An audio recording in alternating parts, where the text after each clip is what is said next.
play the whole cut here, Jimmy. There's two pieces to this that I want to get to. First of all is your question and your statement there within the question. And I heard you guys, so I want to follow up on some of the things you said. Follow up. And Washburn's comment himself, coach for life. Yep, good. Joe Mazzulla. Go ahead, Jimmy. I think they like his style.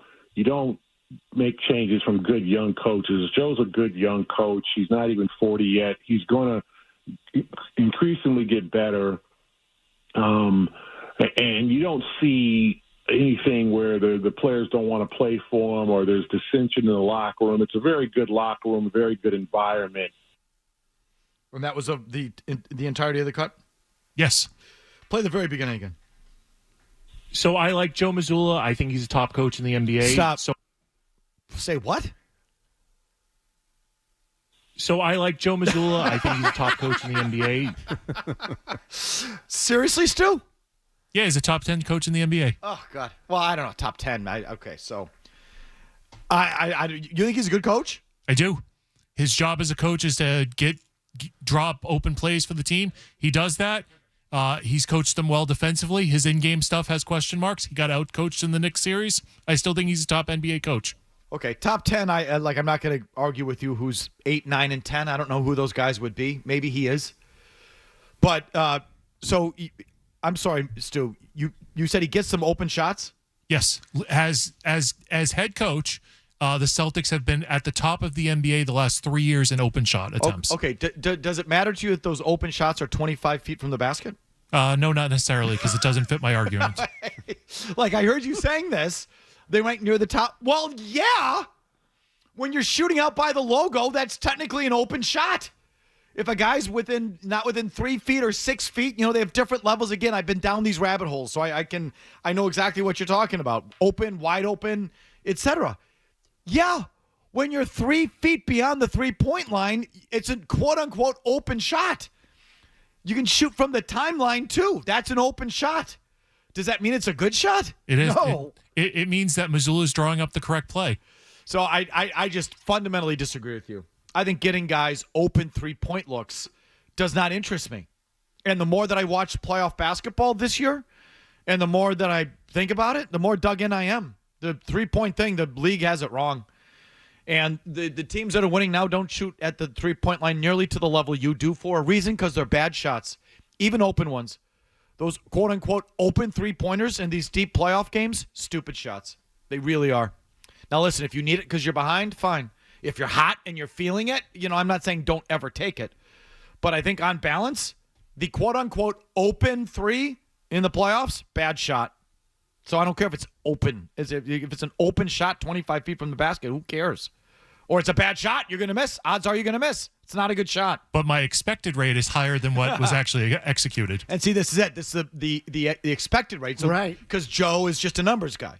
So he goes on the expected rate, which I think speaks to this whole thing. The whole war on nerds and analytics and why it's so they've really hurt sports, these analysts and the stupid owners that have given in to these con men, these grifter nerds. They expect, with the pressure at its greatest, for these guys to go out there and sink these 24-foot shots because they're open. Listen, nerd, it's not that easy. This is how you know you've never played, nerd. Because again, golf analogy, an open a 3-foot putt is different in a major than on a Sunday afternoon Nassau with your nephew.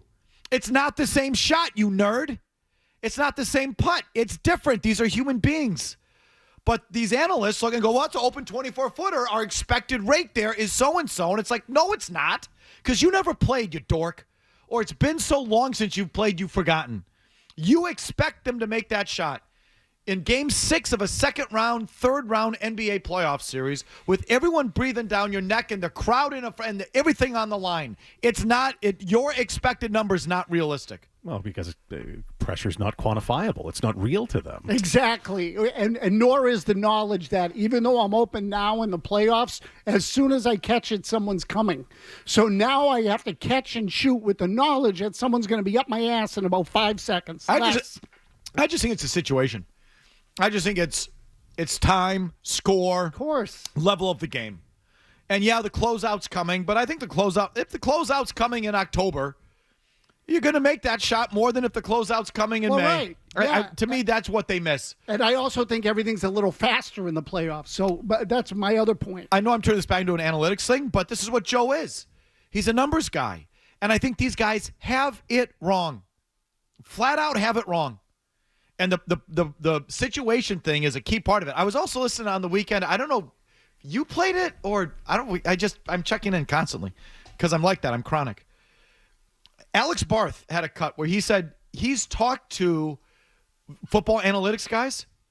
He said they told him we completely take out the scoreboard and the clock. Oh, yeah. Alex has talked about this before. Yeah.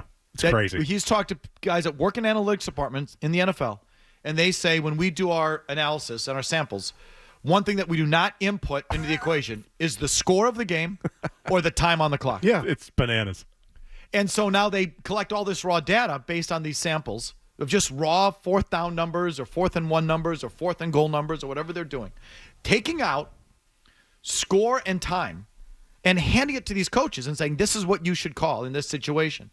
No matter the score or the time. That's how analytics work. Oh, yeah, totally. 100%. Take out score and time. No, they lump them all together. And they're wrong. They are wrong. They have it wrong. And Celtics fans, didn't you see it? Don't you agree with me? I'm right. You just saw it. The Celtics just shot themselves out of a series against a very beatable opponent because they took out time and score. The three-pointer was, Jimmy, open, so they just kept taking them. Because the analysts, because the numbers guys like Joe Mazzulla, they take out time and scoreboard process, which is another way of saying formula. And you just lost because of it. Doesn't that enrage you? Shouldn't that enrage you? Yes, 100%. You're a Celtics fan? Oh, Jimmy. And it's all just CYA cover your ass bullshit. Sorry. Yes. Sorry. Extreme wins. Sorry. It is. It's all. That is unbelievable, Mazz. Sorry. It is completely CYA, 100%. The numbers say this, and so the numbers are right. So F off. That's all it is. None of them have the balls to make the decision based on what they see and feel. So, I don't know how. I don't know how the Knicks and Pacers and these teams are winning when they're shooting like in the low 30s and the 3-point attempts. Knicks 11-32. I don't know. You averaged 48 in the regular season and I think 47 in the playoffs, or 48 or 49. You were roughly the same.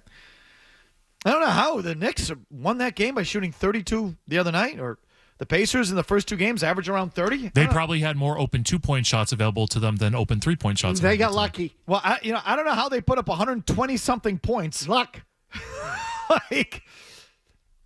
So Joe's style is wrong. It's not right. It's not. If you have the most talent, it actually makes you worse playing farther away from the basket like that, even if the shot is quote unquote open. The analysts have it wrong to expect these guys to make it at the rate they're expecting them to make it. It's not. These are human beings.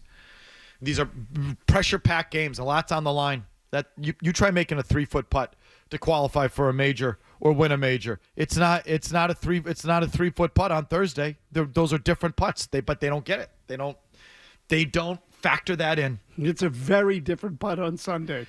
And so, but this is all a long way of saying Washburn thinks Mazzulla has a job for life. I would have liked, Jimmy, I was also saying to the radio when I was listening to it, it's like, where's the follow-up? The follow-up is, what's the follow-up? Journalism class. Well, why didn't they extend him after the championship? How come he hasn't been extended already? Like, wouldn't you? I thought my follow-up was good about when do we expect the contract extension. Oh, I didn't hear it. What did he say? Oh, stand by. So, my question would have been, Washburn's like, you don't let good young coaches go, and he's a good young coach, and you just don't let those guys go. First of all, Gary, all due respect, yeah, you do. Is Mike Malone an old man? The Denver Nuggets coach? I mean, he's not young, but he's not. I don't think he's 70. No, he's not. He's like in his late 40s. If that. I mean, I would say Mike Malone, he's not as young 53. Yeah, 50. Okay, Yeah. so I don't know if that's young or not. I'd like to think that that's young, since I'm older than that. But I don't know. Why'd they let Mike Malone go? Why'd Brad Stevens get kicked upstairs? You think he was a good young coach? Yeah, well, Stevens to me was they let him go because he lost the team. I'm saying, right? Good young coaches get let go all the time. Yes, absolutely. And again, I debate the point whether Mazzulla is even a good one. I'd put him somewhere in the middle of the pack. Like, I don't think he totally sucks, and I think he gets buy-in.